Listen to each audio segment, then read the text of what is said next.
O BNG da Ribeira sairá a gañar o próximo 28 de maio. Farao cun equipo capacitado, conformado por 31 integrantes que tratarán de desenvolver todo o potencial de Ribeira. Pois estamos na lonxa de Ribeira para presentar a candidatura do Bloque Nacionalista Galego ás vindeiras eleccións municipais, nas que nos marcamos un reto importantísimo, non, para liderar o futuro goberno de Ribeira. E cremos que imos liderar ese futuro goberno de Ribeira porque estamos preparados cun equipo capacitado, con esforzo, con traballo, capaz de desenvolver as potencialidades que ten o noso municipio.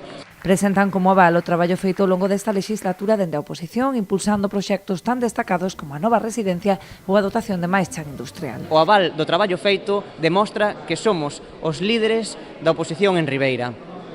Esa oposición que dende ela conseguimos impulsar medidas tan importantes como a residencia pública de maiores nas Saíñas, o polígono industrial, os bonos comercio ou incluso a nova biblioteca de Ribeira son medidas propostas todas elas polo Bloque Nacionalista Galego. Entón eu digo a veciñanza, se conseguimos facer todo iso dende a oposición, que non imos ser capaces a facer dende un goberno do Concello de Ribeira, cun equipo capaz a desenvolver todas esas potencialidades que ten o noso municipio. Acompañan a Pérez Barral nesta nova andadura Cruz Ribadulla, Beba Betanzos, Santi Alberte e Xavier Vidal nos postos de saída.